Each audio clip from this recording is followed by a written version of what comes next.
livro que se chama Lamentações. É um dos livros que compõe o Primeiro Testamento. E como eu falei, a partir dessa introdução, de uma reflexão de uma jornada de vida, de alguém que viveu, buscou, sabe, se encontrar, e ao mesmo tempo, nessa busca meio que se perdeu e sofreu por suas próprias escolhas e consequências, vamos talvez se colocar, sabe, na nossa história, na história da humanidade, né? E na história das nossas vidas. Lamentações é um livro que eu amo, né? Quem me conhece, acho que a pessoa até suspeita a falar. Mas eu amo porque, ao mesmo tempo que ele é um livro que traz dor, traz esperança. Eu quero nos convidar para uma viagem aqui, de lamentações à esperança. Beleza? Beleza? Amém? Então vamos lá. Vou ler Lamentações, capítulo 1, tá? E eu vou citar alguns versos aqui, porque não dá para ver tudo pelo tempo, beleza? Então, vamos lá. Diz assim, Lamentações de Jeremias, Jerusalém destruída. Primeiro verso. Como já é solitária a cidade outrora populosa, tornou-se como viúva, a que foi grande entre as nações, princesa entre as províncias. Ficou sujeita a trabalhos forçados. Chora amargamente de noite, e as lágrimas lhe correm pelo rosto. Entre todos os seus amantes não tem quem a console. Todos os seus amigos a traíram e tornaram-se seus inimigos. Vou pular para o verso 15 que diz: os seus adversários a dominam, os seus inimigos prosperam, porque o Senhor a afligiu. Por causa da multidão das suas transgressões, os seus filhos tiveram de ir para o exílio, na frente dos adversários. Agora, versículo 7. Agora que está aflita e andando sem rumo, Jerusalém se lembra de todas as coisas preciosas que tivemos nos tempos antigos. Verso 12. Todos vocês que passam pelo caminho, será que isto não os comove? Olhem e vejam se há vigor, se há dor igual a minha, essa dor que sobreveio com que o Senhor me afligiu no dia do furor de sua ira. Verso 14. Ele com a sua mão fez das minhas transgressões um jugo, elas foram entretecidas e penduradas no meu pescoço. O Senhor abateu minha força, Ele me entregou nas mãos daqueles contra os quais não posso resistir. Verso 16. Por estas coisas eu choro, os meus olhos se desfazem de lágrimas, porque o Consolador que devia restaurar as minhas forças se afastou de mim. Os meus filhos estão desolados, porque o inimigo prevaleceu. Verso 19. Chamei os meus amantes, mas eles me enganaram. Os meus sacerdotes e os meus anciãos morreram na cidade, quando estavam à procura de mantimento para restaurarem suas forças. Olha, Senhor, porque estou angustiada, a minha alma se agita e o meu coração está transtornado dentro de mim, porque gravemente me rebelei contra ti. Lá fora a espada mata os filhos, aqui dentro a morte se propaga.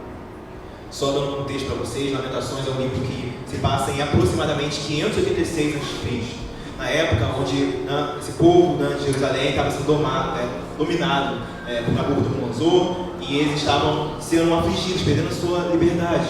Sabe, Babilônia estava reinando naquele lugar. E Jeremias, que é o autor desse livro, ele faz algo muito interessante. Ele praticamente personifica a cidade. Vocês estão vendo aqui que eu estou falando, é como se fosse uma donzela em defesa, mas ele está falando como se fosse a cidade. É como se a Jerusalém estivesse falando: uau, o que aconteceu comigo? Sabe, eu que era rica, tinha prosperidade, me gabava, agora estou sofrendo. E ele fala como se fosse a cidade, sabe, sofrendo aquilo que ela passou. Mas não só culpa, mas não só dor, mas um tipo de dor por uma razão, porque ela se rebelou contra o Senhor. Então, Jeremias, como alguém que acreditava nesse Deus, no qual eu acredito, e a gente que está organizando aqui acreditamos também, ele faz um livro que ele não só conta história, esse livro pode ser só história, mas não é só história, tem uma riqueza de dor, de sentimento. Ele fala como se ele fosse a cidade dele, perdendo a sua liberdade. Será que a gente tem noção do que é isso? E aí, no capítulo 2, verso 13 do capítulo 2 diz: o que eu posso lhe dizer? Alguém a quem você semelha ao filho de Jerusalém, a quem posso compará-la, para lhe trazer consolo, ó Virgem, filha de Sião, porque a sua calamidade é tão grande como o mar. Quem poderá curá-la? As visões que os seus profetas lhe anunciaram eram falsas e enganosas. Eles não expuseram a maldade do que você fazia para restaurar a sua sorte, mas anunciaram visões falsas que a levaram ao cativeiro. Verso 18. O coração do povo clama ao Senhor, ó muralha da filha de Sião, que as suas lágrimas corram como um ribeiro, de dia e de noite. Não descanse, que a menina de seus olhos não pare de chorar. Verso 19. Levante-se e clame da noite, no princípio das vigílias, derrame como água o coração diante do Senhor. Levante a Ele as mãos pela vida de seus filhinhos, que desfalecem de fome nas esquinas de todas as ruas. Quanta dor nesse livro. Como eu falei, está falando de um contexto real. Ele estava sofrendo perseguição, sendo dominada por outro povo, e ele começa a expor tudo isso no livro. Só que alguma coisa vai começar a mudar no capítulo 3, que ele diz assim: eu sou o homem que viu a aflição causada pela vara do Senhor, pelo furor de Deus. Ele me levou e me fez andar nas trevas e não na luz. Certamente ele voltou a sua mão contra mim sem parar, todo dia. Fez envelhecer a minha carne e a minha pele, e despedaçou os meus ossos. Construiu rampas de ataque contra mim e me cercou de amargura. Ele me fez habitar na escuridão com aqueles que morreram há muito tempo. Cercou-me de um muro que eu não posso sair. Prendeu-me com pesadas correntes. E mesmo quando clamo e grito, ele fecha os ouvidos à minha oração. Fechou os meus caminhos com blocos de pedra. Fez tortuosas as minhas veredas. Versículo 17. Já não sei o que é ter paz, esqueci o que é desfrutar do bem. Então eu disse, não tenho mais forças. A minha esperança no Senhor acabou. Lembra-te da minha aflição e do meu andar errante, do absinto da amargura. Minha alma continuamente se lembra disso e se abate dentro de mim. Mas agora no versículo 21, parece que muda o tom, onde ele diz: todavia, quero trazer à memória que me pode dar esperança. As misericórdias do Senhor são a causa de não sermos consumidos, porque as suas misericórdias não têm fim, renovam-se a cada manhã, e grande é a tua fidelidade. A minha porção é o Senhor, diz a minha alma, portanto esperarei nele. É muito profundo, né?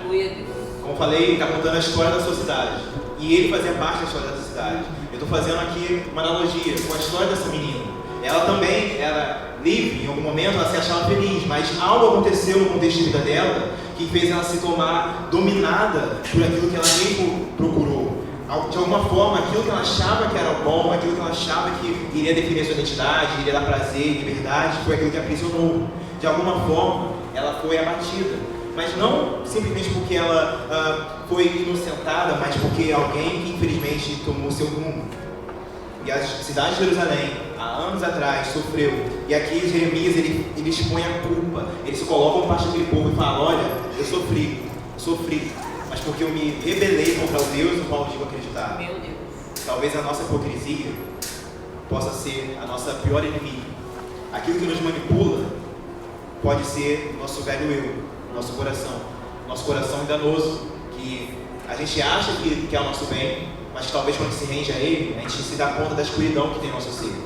Lembra como eu falei? Eu, Davi, sou pior do que eu conheço. E eu acredito que cada um de nós, quando se olhamos no espelho, podemos reconhecer cada um de nós como os piores pecadores que a gente conhece. Porque só a gente e Deus, no qual a gente acredita, podem receber e entender o que é no nosso interior. E agora, baseado nisso, eu vou ler mais um pouco com vocês. Eu vou ir para Romanos, capítulo 1, que é mais um livro, esse lá no Novo Testamento. Quem quiser pode me acompanhar. Ok? Romanos.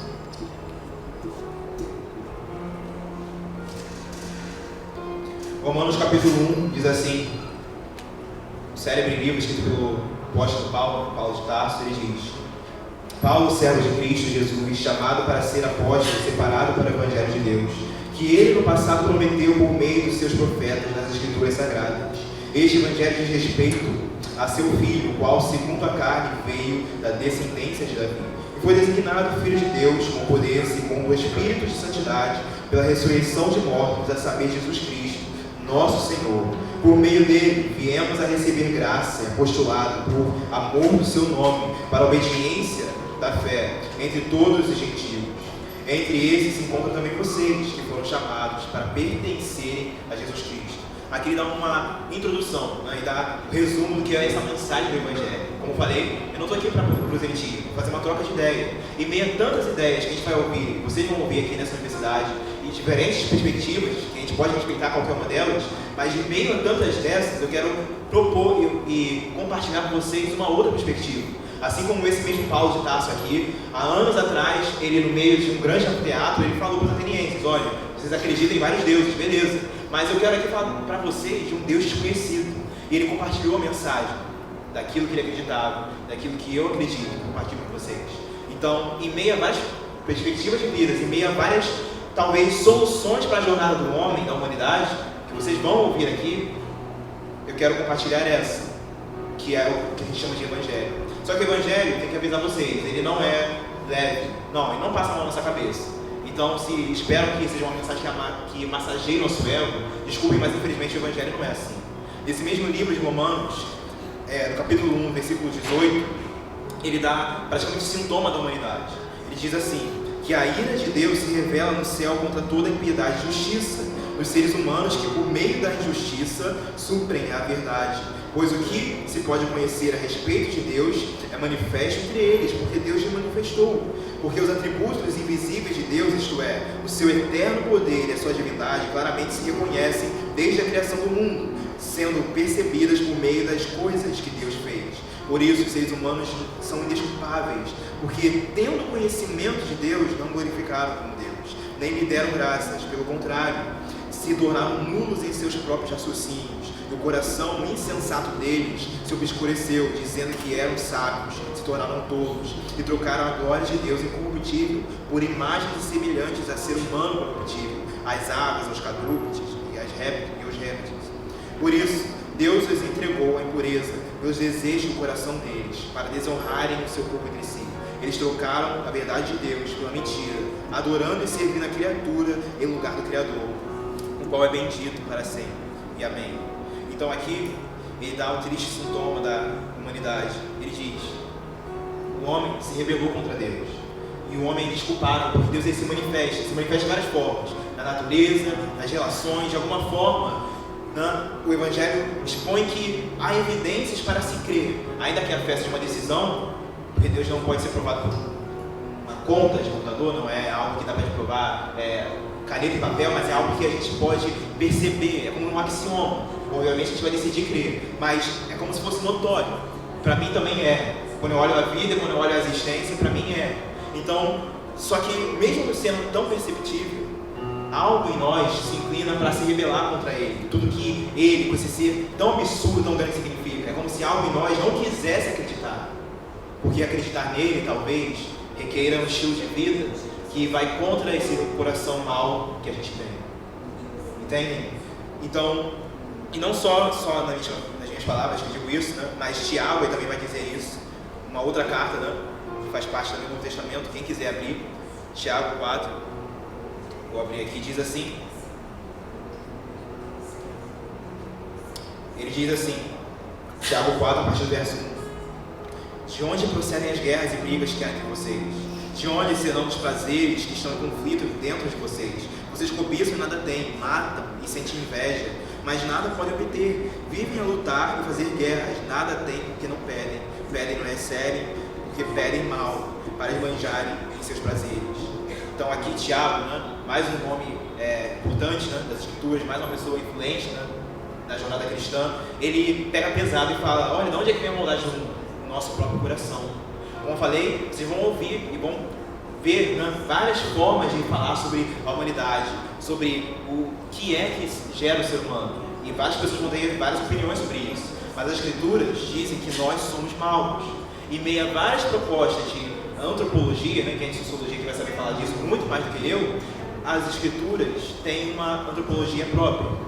Teologicamente, o homem é mau, sabe? A gente nasce mal. É triste falar isso? Mas essa é uma constatação que as escrituras fazem. Como eu falei, ela não pega leve. Ela não vai falar, olha, não, de repente você não é tão mal assim, você até que fazer algumas coisas boas. Ela diz, olha, infelizmente, o nosso coração é corrupto, é mau. E agora, se a gente é assim, a gente nunca poderia ter uma relação com esse Deus que é puro e santo. E por isso, nós nunca poderíamos viver o nosso propósito, uma vez que a gente foi criado por Ele. Então, a triste notícia é, nós nunca poderíamos viver uma vida com propósito. Então talvez como aquela menina que caminhava e buscava saciar de várias formas, a gente tenha se perdido. Talvez não, eu acredito que a gente se perdeu. E agora a gente se vê dominado por nós mesmos. A voz da manipulação do nosso próprio eu, sabe? Essa figura do nosso coração corrupto é o que nos domina e nos aprisiona.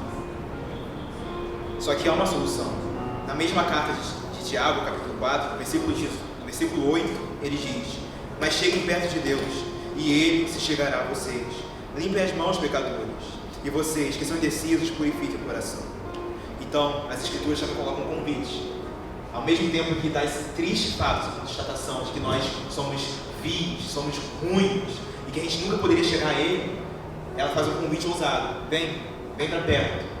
Esse Deus não quis ficar distante, Ele quis se relacionar com a gente, tanto que se fez como um de nós, o Deus sofredor, o Deus que quis chorar como um de nós, o Deus que veio para abraçar, para sorrir e morrer uma morte que era nossa, para que agora tivesse uma relação com Ele. E agora nessa relação com Ele, a gente pudesse viver aquilo pelo qual a gente foi criado. E ao invés de caminhar no destino, rumo a uma vida infernal e rumo ao que a gente chama de inferno, que é o resultado de uma vida longe daquele que é o autor da vida, agora a gente pode caminhar em vida eterna. Uma vida eterna que não é só uma desculpa para quando alguém morre. Uma vida eterna que na teologia começa agora, porque é algo que eu posso experimentar agora. Essa é a proposta dessa mensagem. E caminhando um pouco mais, sabe, essa mensagem muda tanto a gente, que vou citar mais uma vez Paulo. Filipenses, que é mais uma das cartas dele, capítulo 3, quem quiser também abrir. É muito interessante, porque nisso nós experimentamos algo novo, de viver sobre esse Cristo que nos chama. No capítulo 3 de Colossenses, a partir do versículo 7, vou ler só 3 versículos, ele diz assim: mas o que para mim era lucro, isto considerei perda por causa de Cristo. Na verdade, considero tudo como perda por causa da sublimidade do conhecimento de Cristo Jesus, meu Senhor. Por causa dele, perdi todas as coisas, considero como lixo, para ganhar a Cristo e ser achado nele, não tendo justiça própria que procede da lei, mas aquela que é mediante a fé em Cristo, e justiça que procede de Deus, baseada na fé. O que eu quero é conhecer a Cristo e o poder da ressurreição, tomar parte nos seus sofrimentos e me tornar como ele na sua morte, para de algum modo alcançar a ressurreição dentre os mortos. Então Paulo, alguém que era intelectual, que podia dizer-se dono da verdade, em algum momento ele, diante dessa mensagem, diante desse Cristo, ele se rendeu. Ele fala aqui que ele considerava tudo que para ele era valoroso como lixo. Ele era intelectual, ele podia se achar o cara, mas ele, mesmo sendo assim, um acadêmico, ele considerou tudo isso como lixo, diante dessa revelação da pessoa de Jesus Cristo. Então, que convite interessante, porque talvez mesmo nós, que se achemos donos da verdade, glória a Deus, podemos conhecer algo que é tão absurdo, sabe, que é tão espantoso, que é tão incrível, que nos faz considerar tudo como lixo diante desse, que é tudo. E esse é o convite do Evangelho. Sabe, eu poderia citar aqui João, o relato na segunda escreveu João, capítulo 3. Deixa eu ver se eu vou dar tempo de ler esse versículo. João 3 diz o encontro entre Jesus e Nicodemos. Um encontro muito famoso, né, que a gente talvez já tenha lido muito, ouvido sobre falar. Mas Nicodemos também era uma pessoa acadêmica, também era uma pessoa culta, né? Ele era um dos doutores da lei. E esse cara se encontra com Cristo. E olha só como é que diz o relato. Diz que havia entre os fariseus um homem chamado Nicodemos, um dos principais dos judeus. Este, de noite, foi até Jesus e lhe disse: Rabi, sabemos que o Senhor é mestre vindo da parte de Deus, porque ninguém pode fazer esses sinais que o Senhor faz se não estiver com ele. Jesus respondeu: em verdade, eu lhes digo que se alguém não nascer de novo, não pode ver o reino de Deus. Nicodemos perguntou: mas como é que pode acontecer isso? Pode um homem sendo velho entrar no ventre da sua mãe, voltar a entrar outra vez? E no versículo 5 diz: em verdade, lhe digo, que quem não nascer da água e do Espírito não pode entrar no reino de Deus. O que é nascido da carne é carne, o que é nascido do Espírito é Espírito. Não fique admirado por eu dizer: vocês precisam nascer de novo. O vento sopra onde quer, você ouve o barulho que ele faz, mas não sabe de onde ele vem, nem para onde vai. Assim é como o nascido do Espírito. Aí Nicodemos vai para o diálogo, né? Eu não vou poder ler tudo, porque a gente tem que correr com o tempo, mas é muito interessante que esse que era tão intelectual, que já tinha conhecimento, ele vai até aquele que se dizia a própria verdade, e qual acreditamos que é a própria verdade. E ele pergunta para a verdade, como alcançar essa vida eterna? E ele fala que é necessário nascer de novo. Ele começa a tentar até bajular um pouco Jesus, mas Jesus é aquele que dá um diagnóstico para o ser humano. Ele não fala aquilo que a gente já está acostumado a ouvir. Ele podia falar aqui, muito bem, Nicodemo, você falou algo aqui para me bajular, mestre e tal, mas não, ele fala, olha, em verdade eu te digo que é preciso nascer de novo. E por que é preciso nascer de novo? Porque se na teologia cristã a gente nasce com o coração corrupto e errado, só há uma forma da gente mudar. Se a gente morrer para isso que a gente é agora e viver como outra coisa, sermos algo novo. E esse processo é necessário para a gente viver, então, aquilo que a gente foi criado para ser. E ele fala algo muito forte, que ele fala, olha, o vento, a gente não sabe como que ele vem, onde ele vai, a gente só praticamente percebe o fluxo. E é como se fosse uma analogia com a vida espiritual, porque se eu nasço de novo, agora eu não estou colocando mais a minha vida guiada pelo meu eu. Agora a bússola da minha vida não é mais o que o meu coração quer, não são mais o que as minhas ideias querem. Agora eu coloco o trono da minha vida em outra pessoa, que é Deus. E isso talvez confronte nosso eu. Mas a questão é, como eu li Tiago, a gente leu Romanos, fazendo mais uma vez uma analogia com a peça, será que não vale a pena abandonar esse nosso eu? Eu estou propondo aqui uma reflexão para nós, para todos vocês e para mim também. Será que não vale a pena eu deixar de lado isso que me aprisiona, que eu digo que é liberdade, que eu digo que é prazeroso, mas que no fundo eu só sorrio como uma máscara eu coloco, e no fundo eu estou me matando por dentro, eu estou caminhando a vida sem propósito, um rumo infernal, um rumo que eu digo ser livre, mas que no fundo talvez eu não seja. Será que não vale a pena eu deixar de lado quem eu digo para mim mesmo que eu sou e viver essa coisa nova? Deixar de ser o Senhor e me colocar a outro Senhor? Porque o homem, talvez, posso dizer isso, assim como Lutero disse, tenha nascido para ser escravo. Ou ele é escravo de si mesmo, ou ele é escravo de Deus. Mas ser escravo de Deus é ser escravo da liberdade. Eu não vou ler muito por conta do tempo, mas eu vou aproveitar uma passagem de um livro que eu estou lendo. Esse livro se chama Graça Transformadora, de um homem conhecido chamado Luciano Subirá. Na página 275, ele diz assim: a graça bíblica verdadeira nos vincula a Cristo por meio da obediência e sujeição que antes não eram possíveis. A verdade é que ainda somos escravos. Obviamente, não estamos mais debaixo do antigo amo. A diferença é que agora trocamos do senhorio. Paulo falou desse paradoxo. Pois aquele que, sendo escravo, foi chamado pelo Senhor, é liberto e pertence ao Senhor. Semelhantemente, aquele que era livre quando foi chamado, é escravo de Cristo. 1 Coríntios, ele cita. Isso mostra que o escravo, naturalmente falando, é livre, espiritualmente falando. E que, por outro lado, o livre, naturalmente falando, é escravo, espiritualmente falando. Ou seja, os escravos naturais foram libertos de sua prisão espiritual, ao passo que os naturalmente livres foram feitos escravos de Cristo. A palavra de Deus esclarece que a fé que salva é aquela que nos leva a confessar Jesus Cristo como Senhor. A palavra grega traduzida por Senhor é Kyrios, cujo significado é aquele a quem uma pessoa ou coisa pertence, sobre o qual ele tem poder de decisão. Mestre, Senhor, o que possui e dispõe de algo, proprietário.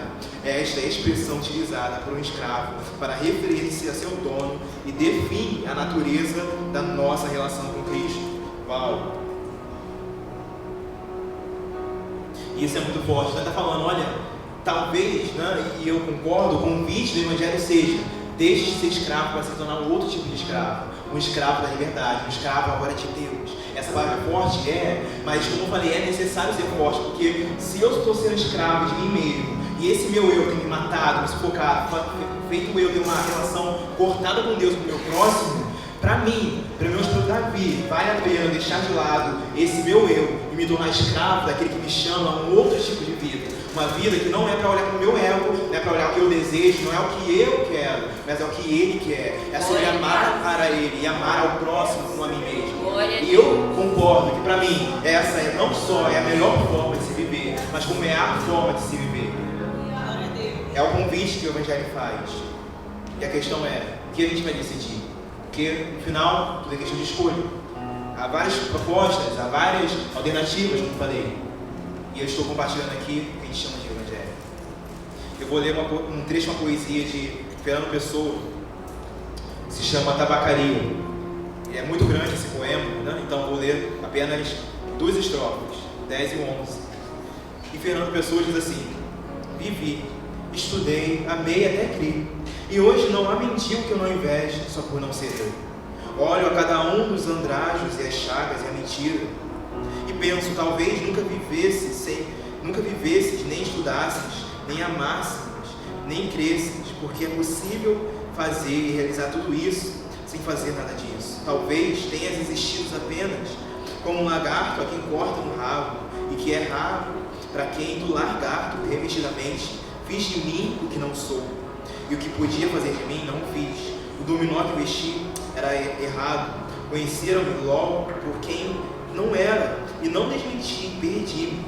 Quando quis tirar a máscara, estava pegado à cara. Quando tirei e me vi ao espelho, já tinha envelhecido, estava bêbado, já não sabia vestir, o dominó que não tinham tirado. Deitei fora a máscara e dormi no vestiário, como um cão tolerado pela gerência, por ser inofensivo. E vou escrever essa história para provar que sou sublime. Um poema muito forte também, de alguém que talvez estava refletindo sobre sua identidade. E essa é a reflexão que eu quero deixar para nós aqui. Será que a gente está vivendo de uma forma real? Ou está uma mágica, achando que estamos vivendo de uma forma real?